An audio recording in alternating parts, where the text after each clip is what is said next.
अभी हम मौजूद है सहसपुर मैदान पर, जहां पर मैदान में सभा को लेकर एक बहुत बड़ा विवाद चल रहा है। बच्चू कडू ने आरोप लगाया है कि हमारे को मैदान देने के बाद हमारी परमिशन को रद्द किया गया है और अभी जो प्रत्याशी है बीजेपी के नवनीत राणा, उनको परमिशन दी गई। अमित शाह जो अमरावती में आ रहे हैं, उनकी सभा होने जा रही है 24 तारीख को, और बच्चू कडू की सभा को रोककर और अमित शाह को इसकी परमिशन दी गई है। बच्चू कडू का आरोप है कि हमारी परमिशन और हमारा ग्राउंड बुक होने के बाद में भी पुलिस प्रशासन हमें रोक रहा है। पुलिस प्रशासन की इस भूमिका को लेकर भी बच्चू कडू ने आरोप लगाया है। प्रहार संगठन के जितने भी पदाधिकारी और जनता, जो प्रहार संगठन के जितने भी लोग हैं वो यहाँ पर मौजूद है, उनमें आक्रोश देखने को मिल रहा है। अभी आगे बच्चू कडू इसमें क्या भूमिका लेते हैं और पुलिस उनको क्या आश्वासन देती है। अभी बच्चू कडू ने जनता से निवेदन किया है कि भाई अभी थोड़ी देर अभी शांत रहे और आगे का जो डिसीजन है बच्चू कडू लेंगे। कैमरा पर्सन आकिब के साथ मैं शेख अफसर, विदर्भ खबरनामा। ह्या महिला आहे, लेडीज आहे, महिलेला आपण मान देतो, त्यांच्या विरोधात नारे देऊ नका। रवी राणाच्या विरोधात नारे द्या, परवानगी, पण एका महिलेच्या विरोधात नारे देऊ नका। दुसरी गोष्ट, तुम्हाला हे माहित झालं पाहिजे म्हणजे कसा आपल्यावर अत्याचार होतं, कशा हा अत्याचार तुमच्या घरापर्यंत येणार आहे। आता लक्षात घ्या, हा सायन्स कोर मैदान येथील कायदा सुव्यवस्थेबाबत पोलीस आयुक्त आहे ना रेड्डी साहेब, हे रेड्डी साहेबांनी पत्र लिहिलं। आपले संतोष जोशी मुख्य अधिकारी जिल्हा परिषद अमरावती यांनी लिहिलं का प्रहार जनशक्ती पक्षाला 23, 24 आणि 24 या तारखेला आपण मैदान दिलेलं आहे, पण राणानं मैदानावरचा मंडप काढला नाही, तो तातडीनं काढावा असं पोलीस आयुक्ताला सांगितलं। उलट पक्षी पोलिसांनी हा मैदान न काढता आपला प्रचार थांबवलाय, आचारसंहितेचा भंग केलेला आहे। आपण हे लक्षात घेतलं पाहिजे का कशा प्रकारची आपण आहे म्हणून अंदर घुसलो। दुसरे असते तर यांनी अधिक प्रॉब्लेम केला असता। आणि यांनी असं म्हटलं का पोलीस बंदोबस्त पुरवण्याबाबत याद्वारे विनंती करण्यात येत आहे की जेणेकरून सदर ठिकाणी कायदा सुव्यवस्था अबाधित राहावा, शांतता भंग होणार नाही असे शिव सांगतो पोलीस आयुक्ताला। पोलीस आयुक्त मंडप न काढता आम्हाला अडवतोय, आपल्याला अडवतोय पोलीसवाले। नहीं चलेगा, नहीं चलेगा। या शिवनं इथली जागा 22/4/2024 ला विनोद भुये, निवडणूक प्रतिनिधी भाजपा अमरावती यांनी जीप महर्ष माध्यमिक शाळा सायन्स कोर अमरावती येथील शाळेचे मैदान प्रचार सभेकरिता मागितलेल्या कालावधीत 23-24 पर्यंत उपलब्ध करून देण्याबाबत अर्ज केला होता, पण त्यांचा अर्ज 22 तारखेला फेटाळला आहे। काय म्हटलं आहे शिक्षण अधिकाऱ्यानं, या निवडणुकीच्या विभागातून आम्हाला जे संदेश आला, निवडणुकीच्या कायद्यानुसार निवडणूक विभागाकडून प्राप्त मार्गदर्शक सूचनेनुसार सदर दिनांकास जीप सायन्स कोर अमरावती येथील मैदान आरक्षित असल्याने आयोजक विनोद भुये, निवडणूक प्रतिनिधी भाजपा यांना मैदान उपलब्ध करून देता येणार नाही। आता हे पत्र दिल्यावर तो रवी राणा म्हणते आम्ही नोटंकी करून आलो। याला कोणत्या शब्दात बोलावले शब्द नाहीये।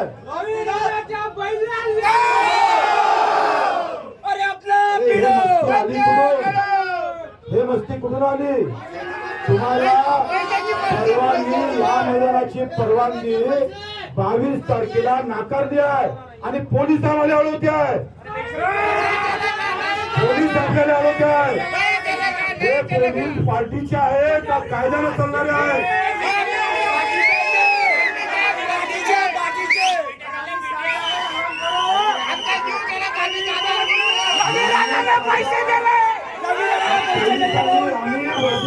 सलाम करतो, रवी राणाला पैसे दिले, आपण काही करत नाही। 5-5 लाख भेटले का म्हणा? इज्जत आपण ठेवली पाहिजे, पण पोलिसच जर वर्दीची इज्जत ठेवत नसेल तर मग काय केलं पाहिजे? अरे तुम्ही आमचा प्रचार थांबवला, आमच्या सभा थांबवल्या, उद्या आमचा प्रचार. काल परवा एका पोलीस ठाणेदारांना पत्र दिलं का जास्त जोरानं शिट्टी नका वाजू.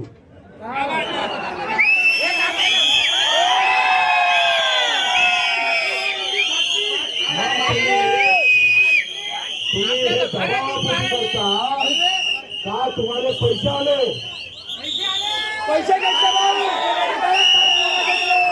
आमची प्रचार सभा थांबवण्यासाठी किती पैसे आले तुम्हाला?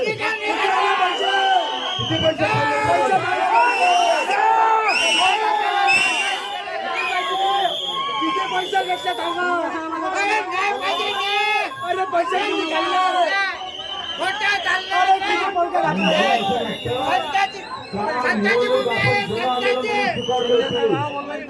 आणि आता हे आंदोलनच आपण करू, आंदोलन करून निवडणुका जिंकू आपण.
कार्यकर्ते आणि अमरावतीतील सामान्य जनता आपल्याला 23 व 24 रोजी हा मैदान उपलब्ध करून देण्यात आलेला आहे. त्याचे 20 पैसे आपण भरलेले आहे, तरी सुद्धा आपल्याला या ठिकाणी प्रवेश नाकारण्यात येत आहे. सगळ्यात महत्त्वाचा विषय, भारतीय जनता पक्षाच्या उमेदवाराचा जो अर्ज आहे तो 22 तारखेला खारिज करण्यात आलेला आहे, त्यांना नकार देण्यात आलेला आहे. तरीही पोलीस प्रशासन त्यांच्या बाजूने आपल्याला निवडणुकीमध्ये अडथळा आणण्याचा प्रयत्न करत आहे आणि या बाबतीत कायदेशीर नोटीस बजावण्याचे आदेश बच्चूभाऊ यांनी संबंधित आपल्या वकिलांना दिलेला आहे. हा क्लिअर कट आचारसंहितेचा मोठ्या कलमान्वये भंग आहे. आपल्या प्रचारामध्ये पोलिसांनी जो अडथळा आणलेला आहे त्यासाठी कायदेशीर कारवाई चालू झालेली आहे. त्यामुळे सगळ्या कार्यकर्त्यांनी शांततेने या ठिकाणी थांबावं. थोड्याच वेळात बच्चूभाऊ आपलं निवेदन या ठिकाणी करणार आहे. धन्यवाद.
ये लो, इसको पकड़ो मेरा, ये लो। अरे बच्चों तुम आगे हम बहुत दूर से आए पूजा ताई नाइट के पास से हम लोग आए हैं। पूजा ताई के साथ हम मुंबई से आए बच्चू भाव को सपोर्ट करने के लिए।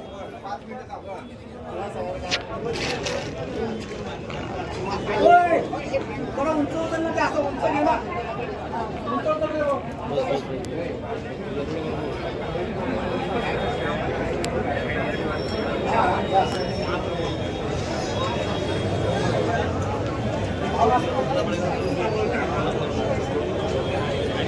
के साइंस कोर मैदान पर है, जहां पर मैदान पर सभा को लेकर बच्चू कडू और भाजपा आमने सामने हैं। बच्चू कडू का ये कहना है कि उन्होंने इसके लिए परमिशन मांगी थी और उन्हें परमिशन दी भी गई थी, लेकिन परमिशन मिलने के बावजूद जो है उन्हें ये ग्राउंड नहीं दिया गया। और यहाँ पर कल जो है 24 अप्रैल को अमित शाह की बड़ी सभा होने वाली है। उससे पहले यहाँ पर एक बच्चू कडू ने अपना डेरा डाल दिया है और बड़ी संख्या में यहाँ पर पुलिस बल भी तैनात है। यहाँ पर बच्चू कडू के जो समर्थक है वो बड़ी तादाद में पहुँचे हैं और वो जो है बच्चू कडू के समर्थन में नारेबाजी कर रहे हैं। साथ ही यहाँ पर पुलिस ने बच्चू कडू को काफ़ी देर तक समझाने की कोशिश की। उनके साथ में यहाँ पर जो प्रहार के उम्मीदवार है, लोकसभा कैंडिडेट है दिनेश बुब, वो भी यहाँ पर मौजूद है और बड़ी संख्या में धीरे धीरे जो है बच्चू कडू के जो समर्थक है वो यहाँ पर पहुँच रहे हैं। समर्थक आप मेरे पीछे देख सकते हैं कि उनके समर्थन में यहाँ पर नारेबाजी कर रहे हैं और पुलिस भी बड़ी संख्या में यहाँ पर पहुँच चुकी है। और यहाँ पर बच्चू कडू का ये आरोप है कि उन्हें परमिशन